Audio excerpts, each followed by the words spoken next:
Todos los amigos me dejaron, todos los amigos de un tiempo me dejaron. Ahora estás solo contigo mismo. No encuentras más un apoyo, una mano que tenga la tuya. Vendrá el momento, chicos, también para vosotros, en el cual experimentaréis el sueño de los amigos. Por esto Jesús se queja. Va por 3 veces a llamarlos. Y sí que aquella noche hubiese tenido tanto la necesidad. No lo hubiese necesitado en todos los 3 años de los amigos, de sus 12, porque estaba mucha gente a su alrededor. Pero aquella noche lo hubiese necesitado. Quizás cuánto conforte le hubiese dado un aclaramiento de voz de lejos. Así, solo para hacerle entender, nosotros estamos acá. Un golpe de tos, un ruido de sandalias, una piedra tirada ahí en el cedrón, este riecito que se escuchaba entre las piedras.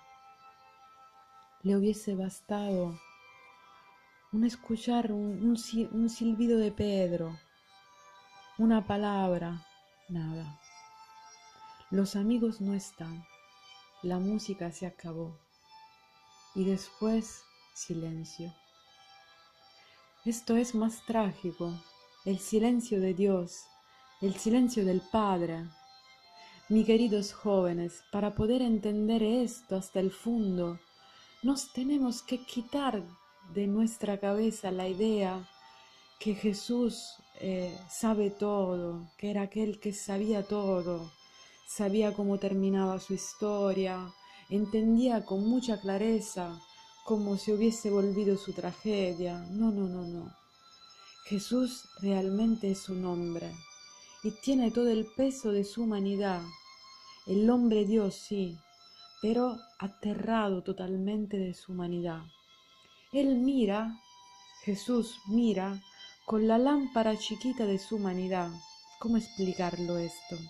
Hacemos un ejemplo. Bueno, imaginamos que el potencial eléctrico, o sea, su divinidad, hubiese podido iluminar todo.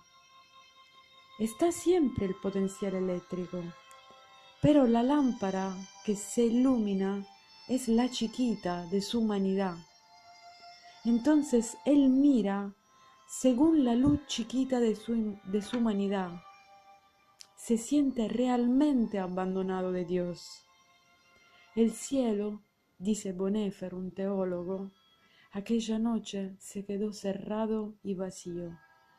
Y Jesús llama a su Padre. Padre, Padre. Pero el Padre no responde. Y decir que él estaba acostumbrado a invocar al Padre de noche, al amanecer, o ya cuando lo buscaba mucha gente para encontrar un rincón donde se podía encontrar con el Padre. Pero aquella noche el Padre no le responde. Experimenta Jesús la tragedia de quien en un momento de peligro trata de llamar por teléfono. ¿Cuántas veces lo hemos visto esto en las películas? Nada, el teléfono no funciona, no responde más. El Padre no responde. Por esto Jesucristo experimenta realmente la sensación del fracaso. Su vida fue un fracaso. Experimenta la sensación de haber fallado en todo, puesto en medio de 2 abandonos, el abandono de los hombres y el abandono de Dios, el abandono del Padre. Cuando nosotros pensamos a estas cosas, queridos hermanos, queridos jóvenes, nos damos cuenta también de nuestra situación. ¿Cuántas veces nosotros también experimentamos el abandono de Dios? ¿Cuántas veces nosotros también decimos, Dios, ¿dónde estás? Dios, ¿dónde estás? Yo creo que todos experimentamos esto y son los momentos de nuestra aridez espiritual, los momentos en que nos sentimos aterrados, en que no tenemos la gana de rezar, los momentos en que dudamos de todo.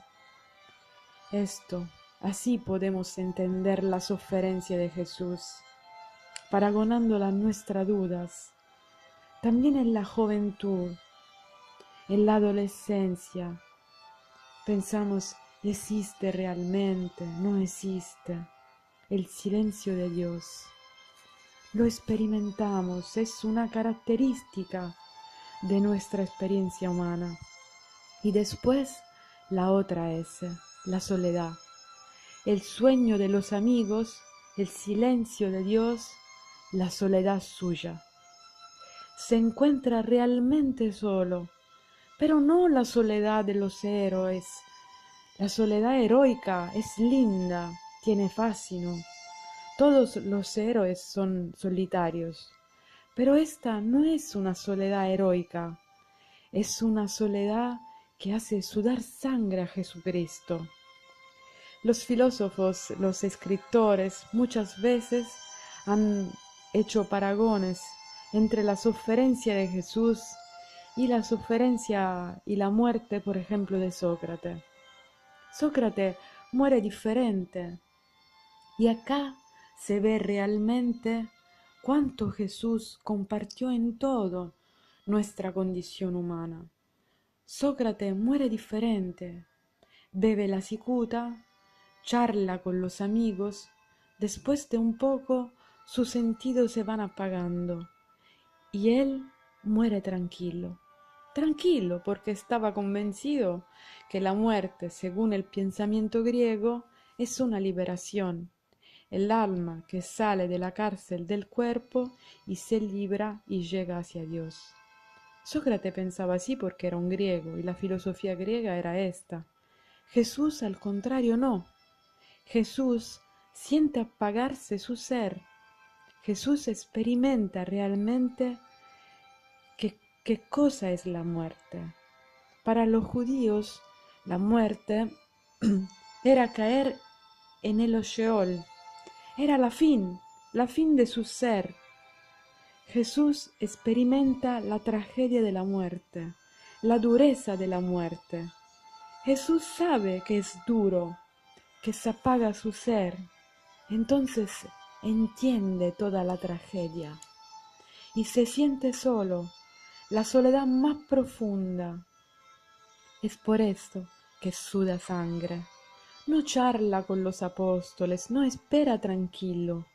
Suda sangre y dice, Padre, si es posible, pase de mí este cáliz de amargura. Porque no consigue. Y el Padre no responde. El Padre está mudo. Y los amigos también están mudos. Estos amigos que lo dejaron tan solo en esta noche tan oscura. Nos podemos preguntar, ¿quién fue más feroz? ¿Quién fue el más traidor?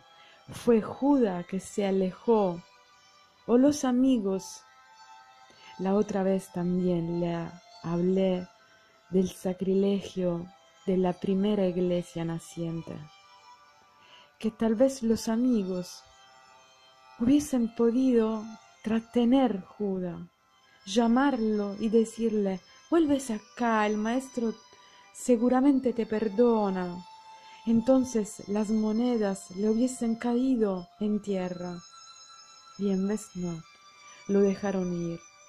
¿Y quién fue el más traidor? ¿Judas o fueron todos los otros 11? ¿Quién crucificó más Cristo? ¿Los soldados romanos o sus amigos? ¿Entendéis entonces la soledad de Jesús? Yo creo que vosotros también la experimentáis, la soledad. Digo vosotros, pero me incluyo yo también. Experimentamos todos la soledad. No hay nadie a quien apoyarse, en quien confiar. No hay el confort de una palabra, un golpecito en la espalda, una sonrisa que te da coraje. Y tú tienes que tomar tus decisiones solo. especialmente las más radicales. Y no hay nadie que pueda interferir con tus decisiones. Y esto es algo bueno, que nadie interfiera en tus decisiones. Pero no hay nadie con quien confrontarse y nadie te entiende y tus maneras son mal entendidas, todos al contrario de cómo nacieron. Esto Jesús experimentó. Todas nuestras pobrezas, nuestras debilidades, el sueño de los amigos, el silencio de Dios, la soledad suya. ¿Y cuáles fueron sus respuestas? Primero de todo, la súplica. No para de rezar, no para de rezar. Sí, está bien, el padre no le responde, es en total silencio, pero él no para de rezar. Cae en tierra. Hay una frase fuertísima en el Evangelio. Cayó con la cara en tierra. Y me parece de escuchar el ruido de la tierra, como un ruido de un tambor sordo. Cayó con la cara en tierra. El que se encarnó, que se hizo hombre, que bajó en la tierra para nosotros, y entre poco irá todavía más abajo, porque lo sepultarán, pero ahora cae con la cara en tierra. Y siendo que en su época sepultaban en sepulcros que eran como pequeños monumentos, me parece que esta es la bajada más profunda de Jesús. Cae con la cara en tierra. Y su barba se llena de hojas, de tierra, de hormigas. Y Jesús súplica, reza, también que no le responde. Esta es la experiencia de Jesús. Queridos jóvenes, nosotros hacemos lo mismo cuando estamos en medio de problemas, cuando no conseguimos solucionar nuestra vida. Cuántas huidas hay, cuántos pensamientos de solucionar nuestros problemas solo. No hay santo, no hay Padre eterno, no hay Dios, no hay Cristo. ¿Cuál intensidad de oración hay en nuestras vidas, sobre todo en los momentos más difíciles, en la prueba, en las tribulaciones, en los momentos que nadie nos entiende? Rezamos nosotros cuando sentimos que los otros nos alejan, cuando nos damos cuenta que una amistad, que nuestra amigo querido, amiga querida, que amaba nuestra compañía, ahora prefiere estar con otros. Recorremos a la oración cuando tenemos pequeños o grandes fracasos en nuestra vida. Un examen en la escuela que nos ha ido mal, un trabajo que ha fracasado. Cuando nos damos cuenta que los otros van siempre adelante y nosotros quedamos siempre en el mismo lugar y los otros nos superan siempre. ¿Cuál es nuestra relación con Dios? ¿Cuál es nuestra súplica delante de Dios? ¿Y cómo podemos decir que seguimos a Jesús si actuamos distintos? En esos momentos difíciles, en los momentos en que hay peleas en nuestras familias, un noviazgo que se rompe, hay una calumnia, hay esta percepción de tener alrededor prejuicios, ¿entendéis? Y después hay también otra S, la suferencia. Queridos jóvenes, yo no sé si estoy haciendo un discurso que no pertenece a vosotros y estoy hablando con la mentalidad mía de adulto que está involucrado en muchos problemas y en tantas cosas características de mi edad. Pero yo creo que este discurso vale también por vosotros, porque haciendo un recorrido de mi vida, yo puedo decir que también a vuestra edad, a los 20, a los 18, a los 25, a los 30 años, era así también. O sea, la sofferencia, la veía, el sentido de la sofferencia. Qué pena que me olvidé esta noche de llevar una carta para vosotros que una chica me escribió, hablándome de la muerte de una amiga. ¿Qué sentido tiene? ¿Por qué se sufre? ¿Por qué los niños sufren? ¿Por qué un nene nace enfermo? ¿Por qué? ¿Qué hizo de mal? ¿Qué sentido tiene la muerte de mi madre, de mi padre? ¿Qué sentido tiene la muerte de un familiar, de un hermano por un accidente? ¿Qué sentido tiene? ¿Cuál es el sentido del dolor? ¿Hay un sentido? No. ¿Hay una dirección? ¿Hay un límite en este río que se llena de todas las lágrimas de los hombres o no? ¿Hay una canalización que llega a una salida? ¿O es así una absurdez por lo cual la única solución es el suicidio? ¿Qué sentido tiene este sufrir? ¿Qué sentido tiene aquella silla de ruedas? ¿Qué sentido tiene la presencia de un niño que nace ya con el cuerpo enfermo, con parálisis? ¿Qué sentido tiene el silencio de los hombres, el odio? Jesucristo, queridos hermanos míos, no vino a borrar el dolor, vino a dar un sentido al dolor.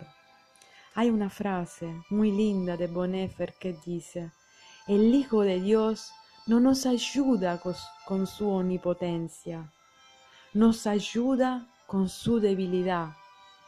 Qué Dios raro el nuestro, no nos ayuda con su omnipotencia. Y sí que hubiese podido destruir el dolor como hago yo con un papel. Y no, no nos ayuda con su omnipotencia, como hacían las divinidades paganas. Nuestro Dios nos ayuda con su debilidad, con su pobreza, con su miseria. Sí, Señor, ¿me entendéis, jóvenes? Que nace un sentido de grandes esperanzas de estas palabras sobre la noche más larga de la historia. Porque si así están las cosas, entonces nada es inútil. No es inútil la silla de ruedas de Ana, no es inútil el nene enfermo en los brazos de su dulce mamá, no es inútil la muerte de un adolescente, la muerte de un chico que el año pasado se murió ahogado. No es absurda la pobreza de los pueblos, el hambre de los niños. No es absurdo un fracaso en la escuela. Jesucristo no vino a quitar la cruz, vino a acostarse encima de ella. Y después, coraje, hermanos, porque el dolor, la sofferencia, la muerte y el calvario no dura. Es pasajero, es transitorio, es un pasaje. La frase más linda que yo creo esté en el Evangelio es esta: desde el mediodía hasta las 3 de la tarde se hizo oscuro sobre toda la tierra. Parece la frase más oscura del Evangelio, en vez es la frase más brillante, por aquella puerta que abre esta frase, desde el mediodía hasta las 3 de la tarde, después prohibido a las cruces de sostar en el Calvario. También Dios no permite, es por poco tiempo, dura poco. También si fuera toda la vida, son siempre las 3 horas.